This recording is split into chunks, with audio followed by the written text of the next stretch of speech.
Assalamualaikum warahmatullahi wabarakatuh.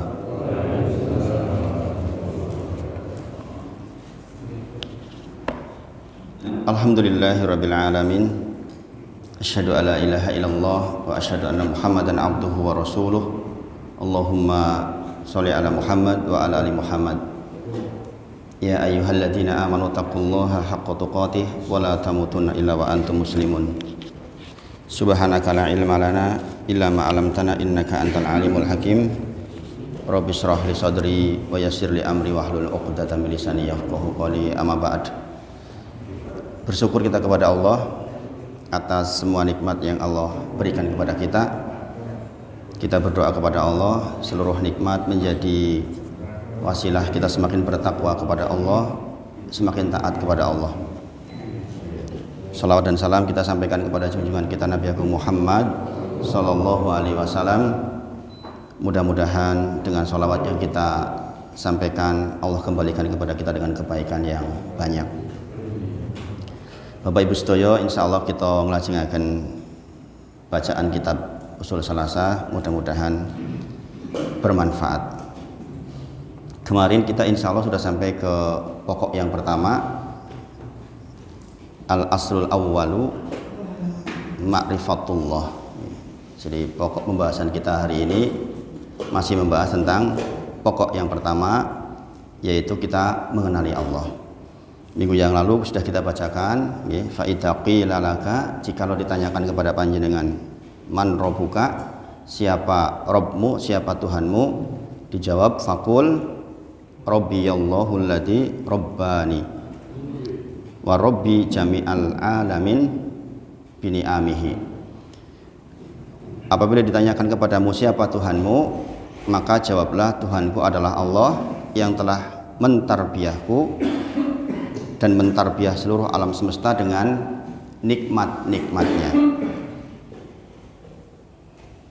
Jadi sub pembahasan kita kemarin insya Allah pada bait yang itu, insya Allah kita lanjutkan keterangannya. Jadi di situ ada kata-kata Rob, sebagaimana kita sudah pelajari kemarin. Jazakallah. Langsung saya minum, agak tersedak-sedak dari tadi. Bismillah.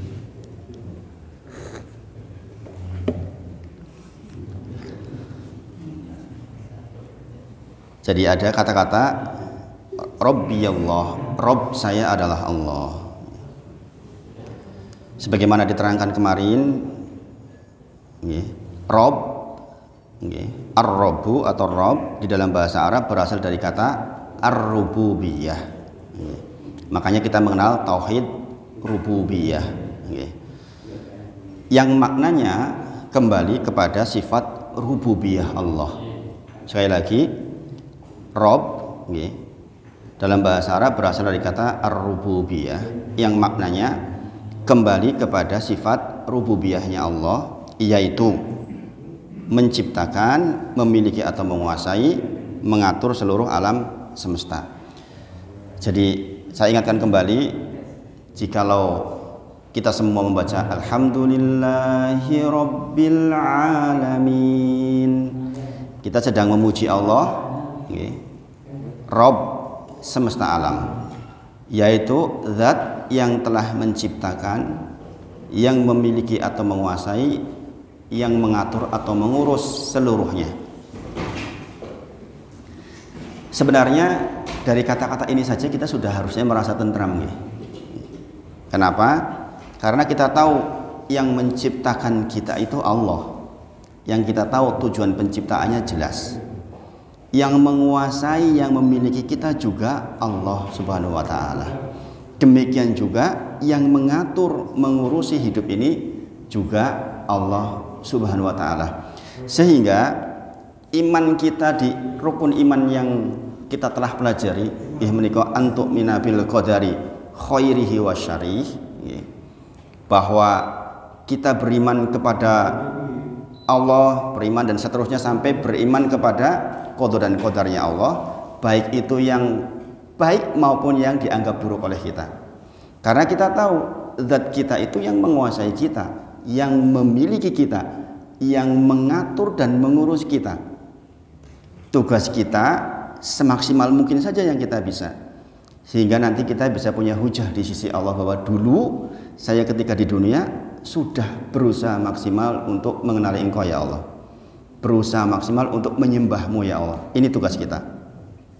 Karena apa? Kita memang dimiliki oleh Allah, dikuasai oleh Allah. Sebagian saya pernah ceritakan kepada panjenengan bahwa seluruh bagian tubuh kita pun adalah milik Allah yang kita tidak kuasa atasnya.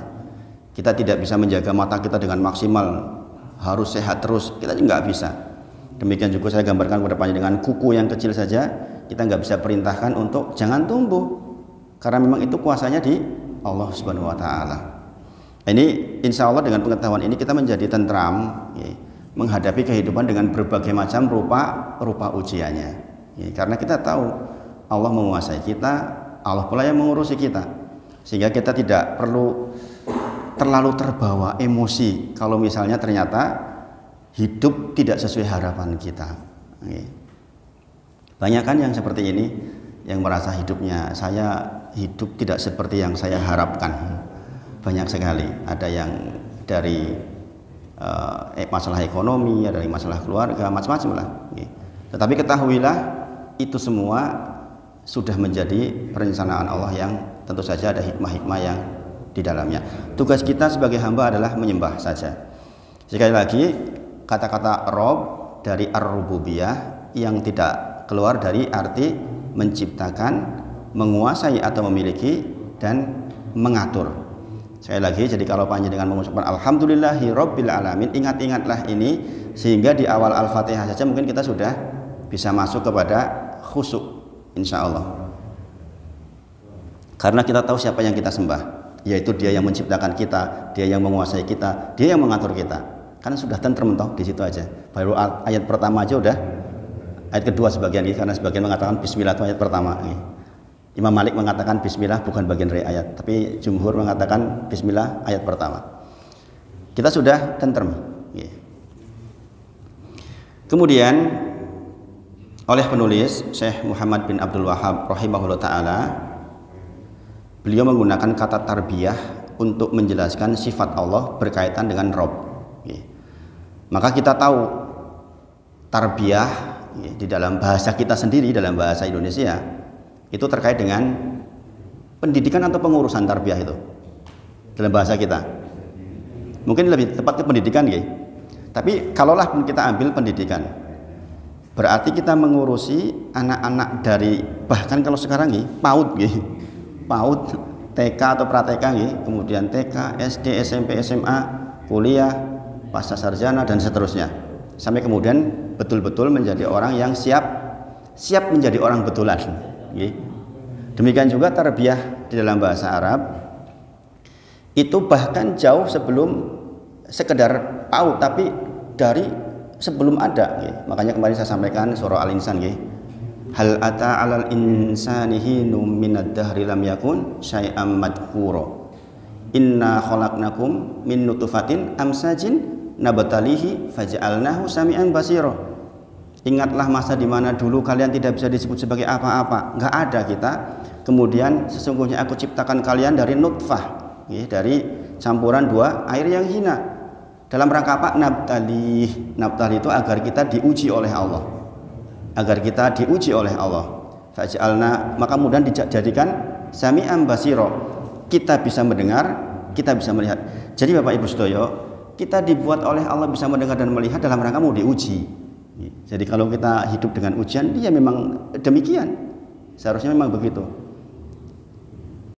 Hadainahus sabila, kemudian Allah berikan kepada kita petunjuk, diutusnya Rasul, sebagian bersyukur, sebagian kufur. Sebagian bersyukur, sebagian kufur. Mudah-mudahan usaha kita duduk di majelis seperti ini termasuk orang-orang yang bersyukur, yang jumlahnya mungkin sangat sedikit, karena sebagian penduduk bumi hari ini tidak bersyukur. Tidak bersyukur berarti tidak mentauhidkan Allah maksudnya. Sebagaimana saya sampaikan sebelumnya, dari hampir 8 miliar, atau mungkin sekarang 9 miliar lagi, 8 miliar lebih. Yang muslim berapa sih hari ini? Nggak nyampe 2 miliar.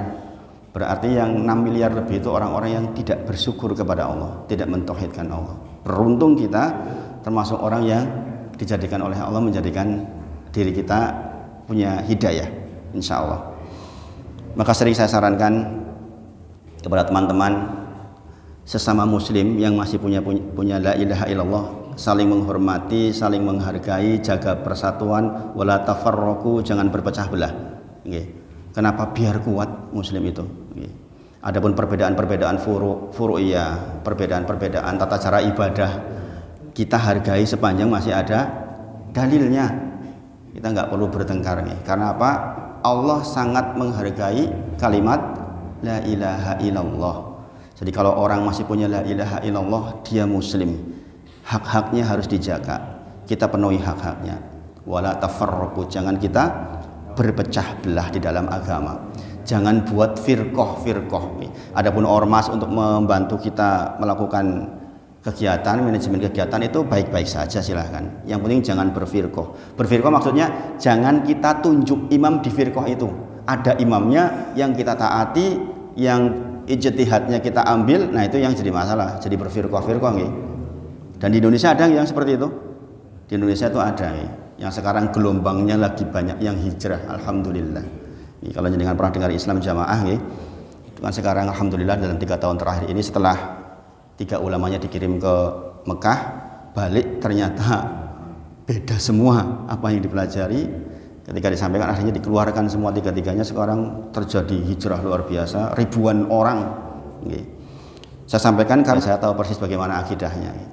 Yang akidahnya adalah takfiri, menganggap yang di luar golongannya adalah kafir.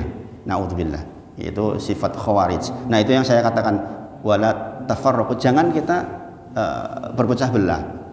Sepanjang masih punya la ilaha illallah, kita hargai siapapun dia, seorang muslim. Adapun makna tarbiyah secara bahasa Indonesia sebagaimana kita bahas adalah memelihara dan mengurusi. Sebatas itu. Kalau tarbiyahnya manusia saja ya Bapak Ibu, tarbiyah manusia ini kepada yang sangat terlihat seorang ayah ibu kepada anaknya, bentuk tarbiyah yang paling dekat yang bisa kita ambil sebagai sebuah sampel adalah orang tua bapak ibu kepada anaknya. Sak galak-galak wong tua tetap sayang sama anaknya, nggak mungkin nggak.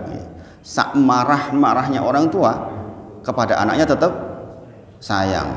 Meskipun anaknya nuakale pol-polan, tetap rasa sayang itu nggak bisa hilang. Gini bang, pasti kita berusaha membelanya, kita berusaha semaksimal mungkin agar dia yang selamat hidupnya, kan begitu. Kita tahu dari pernikahan, kemudian bertemu, berhubungan suami istri, kemudian Allah takdirkan ada janin, bertumbuh. Proses tumbuhnya 9 bulan saja sudah tarbiyah yang panjang. Saya lihat di mana orang-orang yang nikah awal-awal, yang baru mau punya anak pertama, itu kan luar biasa pengalamannya. Apalagi yang lahirnya kemudian gak ditemani oleh orang tuanya. Saya kebetulan banyak ketemu teman-teman yang hidupnya jauh dari orang tuanya, kemudian beli perumahan di sekitar tempat tinggal, kemudian ketika melahirkan masih bingung karena pasangan muda. Kemudian ada apa namanya istilahnya itu, nyidam barang tuh itu. Kadang-kadang ada yang minta aneh-aneh kan. Mungkin sebagian dari jenengan pernah mengalami itu. Saya dari 5 anak itu alhamdulillah nggak ada nyidam-nyidaman. Jadi santai. Kemudian lahir, proses lahir ada yang normal, ada yang tidak normal, ada yang butuh perjuangan. Itu semua tarbiyah kita orang tua kepada anak kita. Kemudian disusui 2 tahun, prosesnya sangat bertahap. Kemudian menjadi bisa berjalan, masuk ke PAUD, masuk ke TK, SD, semuanya butuh biaya, butuh bimbingan. Nanti masuk SMP mulai agak-agak ngelawan ke orang tua, ya kan, merasa paling bener, paling canggih biasanya mulai kelas 3 SMP.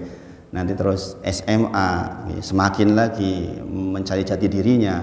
Kita pandu, terus orang-orang kan kadang sampai kalau sudah datang orang tua, iki anak orang ngerti nih kono, ini orang mudeng gitu kadang-kadang. Ini ditarbiyah. Nah, kalau tarbiyah manusia kepada manusia yang lain saja, dalam hal ini anaknya, luar biasa. Apalagi lah Allah mentarbiyah kita. Makanya sekali lagi kalau orang paham kata Rob, paham kata tarbiyah, Yakin Pak, nggak ada ruang buat kita untuk tidak bersyukur kepada Allah. Adanya cuma syukur saja. Saya matanya masih dipelihara, hidupnya masih dipelihara gitu. Sampai urusan yang sekecil ini Allah tuh perhatikan, Masya Allah. Suatu ketika saya pernah di kamar mandi gitu, melihat ada cacing kecil gitu, hidup kan itu, cacing kecil gitu, hidup. Ya Allah, kita nggak tahu tujuan Allah menciptakan cacing itu, pasti ada hikmahnya, ya kan? Sampai hal yang seperti itu Allah tuh nggak lepas mentarbiyahnya, karena mentarbiyah seluruh alam semesta bini'amih, dengan nikmatnya. Apalagi kita, kita manusia yang dihargai betul di sisi Allah. Seluruh bagian dari tubuh kita itu ditarbiyah oleh Allah, diurus oleh Allah, dikuasai oleh Allah, Masya Allah, Masya Allah. Jadi sekali lagi sebagai perbandingan, kalau manusia mentarbiyah anaknya saja sedemikiannya, tentu saja kita tahu Allah jauh lebih baik dari itu. Tarbiyahnya Allah itu dahsyat luar biasa. Saya kadang-kadang kalau melihat jenengan yang sudah sepuh, masih bisa berjalan normal, nggak tahu yang dirasa apa, mungkin udah pegel-pegel, tapi Masya Allah, sudah 60 lewat, masih dikasih waktu, masih berjalan dengan normal, itu Masya Allah, Masya Allah. Nggak sedikit kan yang di bawah 50 tahun sudah kesusahan berjalan, dengkulnya udah pegel kabeh, banyak sekali. Saya melihat moro sepuh saya sudah 80 tahun lebih, masih bisa ke sawah, Masya Allah, Masya Allah. Terlebih kalau kemudian tarbiyah Allah dipenuhkan kepada panjenengan, diberi kelonggaran untuk bisa beribadah kepada Allah, Masya Allah. Ada nggak orang tua yang sudah tua kok semakin tidak beribadah? Na'udzubillah. Semakin tua semakin tidak beribadah kepada Allah. Itu yang termasuk golongan tidak bersyukur kepada Allah. Kita diberi kekuatan, diberi kemauan untuk berangkat ke masjid, duduk di masjid, itu diurusi oleh Allah semua, Masya Allah. Mudah-mudahan kita ingat-ingat itu, yang dengan itu kita tahu betul Rabb kita itu mengurusi kita. Kemudian Allah Subhanahu wa taala memberikan segala kebutuhan yang kita perlukan. Kalau kita mau pelajari, kita tahu betul Allah itu sudah kasih kepada kita seluruh kebutuhan kita. Adapun yang dianggap kurang oleh kita itu yakinlah kejahilan kita saja. Kadang-kadang kita mungkin pegel, sakit, kita mengeluh, yaitu bagian dari pengurusan sebenarnya agar kita ingat kepada Allah lagi. Kadang-kadang orang kalau lagi dianggap kena musibah itu kan doanya juga lebih tenanan. Ya Allah, sakit banget ya Allah, minta sembuh kan gitu. Dan itulah unsur ibadah Bapak Ibu sedaya. Kita belajar tauhid sekarang. Kita belajar mengenali Allah. Unsur utama yang harus ditanamkan adalah tauhid. Yang diantara tauhid itu ketika beribadah itu ada rasa itu, yaitu tadzallul wal khudu. Tadzallul itu apa?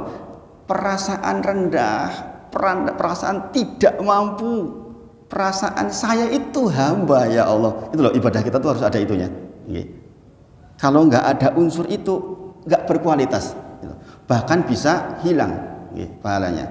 Salat kita ya kita merasa karena kita berkebutuhan dengan Allah. Kita rendah di sisi Allah.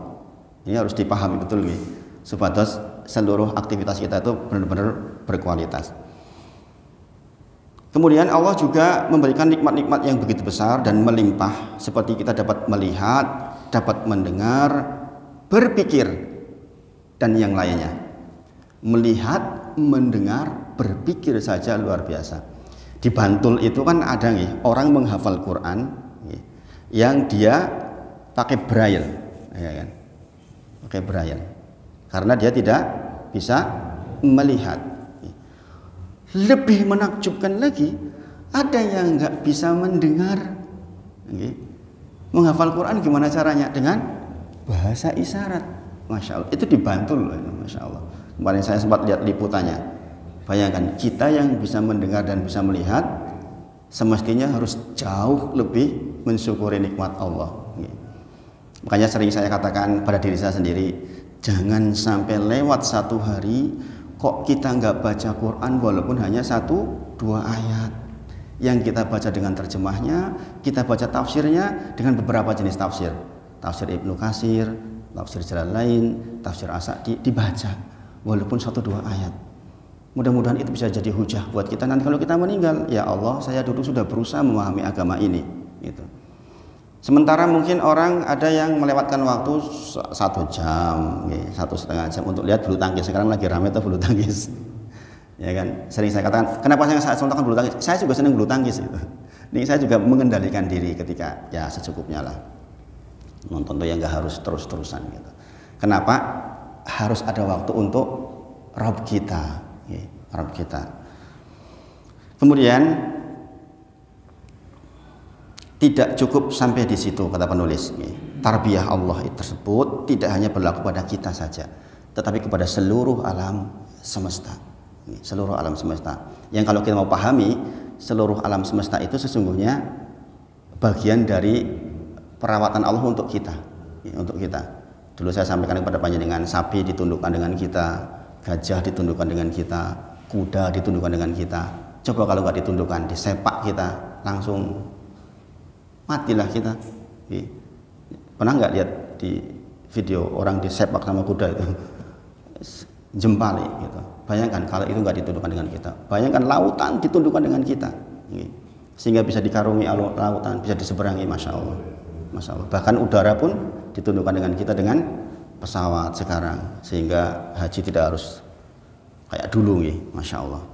Nah, Bapak Ibu sedoyo, karena kita tahu, ini di bait berikutnya kalau di kitabnya, karena kita tahu bahwa Allah yang menciptakan kita, Allah yang memiliki kita, Allah yang mengurusi kita, maka dialah Allah yang pantas kita sembah. Sangat dipahami? Kita lagi belajar mengenali Allah. Oh, Allah itu adalah zat yang mentarbiah kita. Dia adalah Rob kita. Dan kita sudah belajar artinya. Karena kita sudah tahu arti Rob itulah, maka kita punya alasan yang sangat jelas. Dialah Allah yang harus kita sembah, kita ibadahi. Makanya kembali ke tujuan penciptaan kita. Wa ma khalaqtul jinna wal insa illa liya'buduni. Itu kan ya mutakalim. Kalau dalam bacaan Hafiz liya'budun. Di situ kan sebenarnya ada ya mutakalim, liya'buduni. Paham nggih? Liya'buduni agar menyembah, mengibadaiku. Kata kuncinya di ninya. Sangat dipahami ya? Ibadah bisa apa saja. Banyak 6 miliar orang ibadah, tetapi kepada selain yang ni, selain kepada ku Allah maksudnya. Sangat dipahami.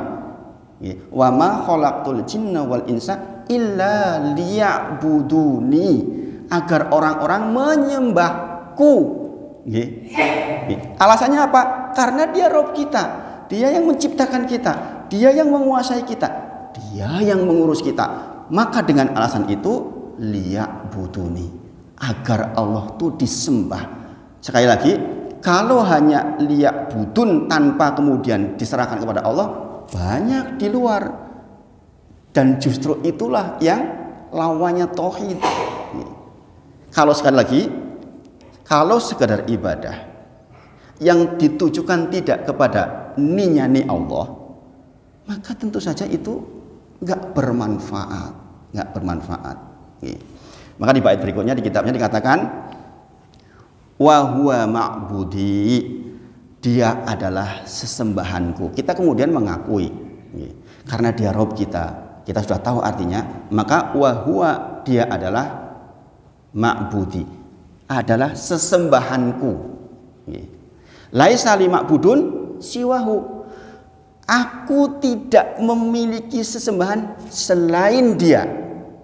Sangat dipahami ya? Ini kata-kata yang mengandung pengertian yang sangat dalam. Kalau kita nggak pegangin ini, ibadah-ibadah kita tuh nggak berguna yang lain. Karena apa? Liya'buduni. Maka dikatakan wa huwa ma'budi. Oleh karena itu dialah sesembahanku, dan saya tidak memiliki sesembahan selain dia. Sangat dipahami nggih? Ini saya lambat-lambat, mudah-mudahan sangat dipahami dengan terang benderang. Wad dalilu qaulu ta'ala, dalam kitabnya nggih, adapun dalil dari perkataan wa huwa ma'budi. Nggih, wa huwa ma'budi, dia adalah sesembahanku. Laisa li ma'budun siwahu, saya tidak memiliki sesembahan selain dia, adalah alhamdulillahi rabbil alamin. Ini bagusnya kitab ini, didatangkan dalil yang kita sudah apal kecepal. Nggih. Segala puji milik dia Rob semesta alam. Li di situ berarti kan kepemilikan. Alhamdulillah, ya kan, segala puji li miliknya Allah Rob semesta alam. Dikatakan di sini alhamdulillahirabbil alamin wa kullu man siwallahu alam. Segala sesuatu selain Allah adalah alam. Bapak Ibu sedaya, tolong perhatikan betul ini. Segala sesuatu selain Allah adalah alam. Kita kemarin pernah barusan belajar surah An-Nahl ayat ke-36.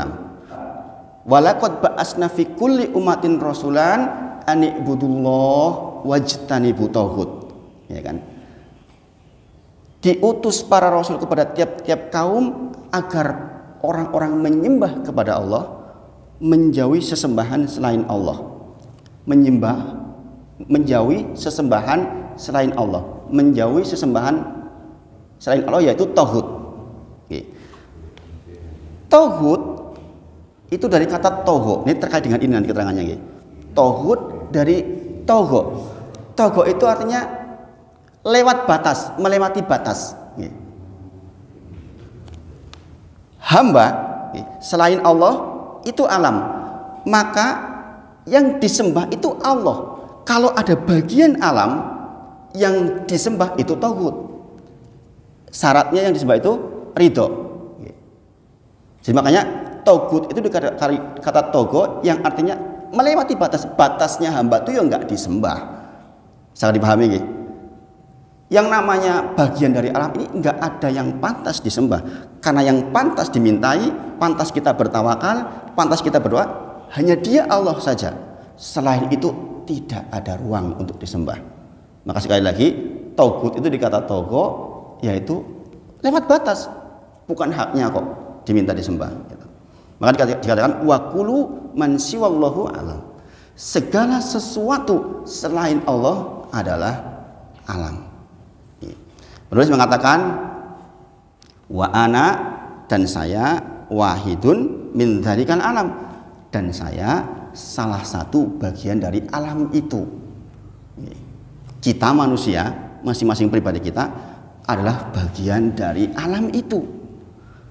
Kalau ada orang yang seperti kita, ada makhluk seperti kita, atau siapapun bentuknya, mau hewan, mau pohon, mau malaikat, apapun, tetap saja enggak bisa disembah. Begitu disembah dia menjadi tauhid kalau dia ridho. Adapun malaikat disembah, kemudian Nabi Isa disembah, tidak dikatakan tauhid karena syarat menjadi tauhid adalah dia ridho untuk disembah. Kalau enggak ridho bukan tauhid namanya, walaupun dia disembah. Apakah malaikat disembah dia ridho? Tidak. Saya tidak tahu kalau ada orang zaman sekarang dikultuskan, kalau dia ridho untuk disembah selain Allah, ya dia tauhid namanya. Jadi jangan salah pengertian tauhid pemerintah, tauhid polisi, tauhid itu keliru itu. Keliru. Ini yang kemudian menjadikan ada aliran semacam ISIS. Polisi dibom, negara dibom, ini jadi masalah kan, seperti itu. Karena sudah salah pengertian dari awal. Nah, Bapak Ibu sedaya, sekali lagi, sekarang kita mengenali Allah, Rob kita sudah tahu arti Rob, kemudian atas dasar alasan itulah kita mengatakan Dia Allah yang kita sembah, saya gak punya sembahan selain Allah. Segala sesuatu selain Allah adalah alam. Tidak ada yang boleh lewat batas, karena yang boleh disembah hanya Allah saja. Nah, ini di dalam bahasa syariat dinamakan konsekuensi atas tauhid rububiyah. Tadi yang kita bahas namanya tauhid rububiyah adalah tauhid uluhiyah. Bentar, saya ulang, mudah-mudahan jangan paham. Konsekuensi atas pengakuan kita bahwa Rob kita adalah Allah, maka kita harus bertauhid secara uluhiyah, yaitu tauhid ibadah. Saya dipahami nggih? Karena kita sudah mengakui Dia Rob kita, yang menciptakan kita, yang mengurusi kita, yang memiliki kita, maka konsekuensinya kita menyembah kepadanya. Ini yang dinamakan dengan tauhid uluhiyah. Sangat dipahami sampai di sini. Ini bagian yang krusial untuk dipahami, makanya saya lambat-lambat. Berharap betul jenengan paham betul. Sekali lagi saya bacakan. Tauhid rububiyah adalah meyakini bahwa hanya Allah lah yang menciptakan, memiliki, mengatur seluruh alam semesta. Adapun tauhid uluhiyah adalah beribadah hanya kepada Allah semata. Maka jenengan sudah belajar kitab tauhid sampai selesai 67 bab nih. Itu membahas tauhid uluhiyah, gitu. Jenengan di dalam kitab itu membahas tentang tauhid uluhiyah sampai persoalan tiwala, sampai persoalan macam-macam itu dibahas. Itu membahas tauhid uluhiyah, itu tauhid di dalam beribadah kepada Allah. Jadi sekali lagi, konsekuensi atas pengakuan kita bahwa Dia Rabb kita, maka kita menyembahnya, mengibadainya. Kata penulis, hal ini merupakan perkara yang sangat logis. Dikatakan sebagai contoh, sebagaimana saya pernah contohkan, jikalau saja yang mengandung kita, menyusui kita, mengurusi kita hingga kita dewasa, membiayai kita dari TK sampai kuliah, sampai sarjana, sampai selesai adalah ibu kita atau ayah kita, maka tidaklah pantas kita untuk berbakti kepada ibu-ibu yang lain, bapak-bapak yang lain. Paham? Karena ibu kita yang mengandung kita, menyusui kita, merawat kita, membiayai kita, maka pantasnya kita berbakti dengan ibu kita. Pantas nggak? Logik nggak kita kemudian berbakti kepada ibu yang lain? Itu sama halnya jenengan seorang laki-laki melamar seorang wanita, kemudian dikasih mahar, dibiayai, dibuatkan rumah, dikasih mobil, tiba-tiba dia melayani laki-laki lain. Kinten-kinten pripun? Mangkel enggak itu? Maka sekali lagi, dosa terbesar itu adalah syirik. Karena memang luar biasa hak Allah yang diambil. Hak Allah yang diambil. Maka sekali lagi, jikalau sebagai perumpamaan ibu kita yang merawat kita saja kita enggak pantas membakti ibu yang lain, apalagilah Dia Allah yang telah mentarbiyah keseluruhan kita. Maka melecehi nikmat Allah itu penting. Sering kali saya kalau membuka ceramah selalu dikatakan kita bermohon kepada Allah, bersyukur kepada Allah atas nikmat, dan kita mohon kepada Allah agar nikmat itu menjadi cara kita bertakwa kepada Allah. Sebenarnya itu untuk mengingatkan saya pribadi dan seluruh jamaah untuk betul-betul kita tahu bahwa Rabb kita itu Allah.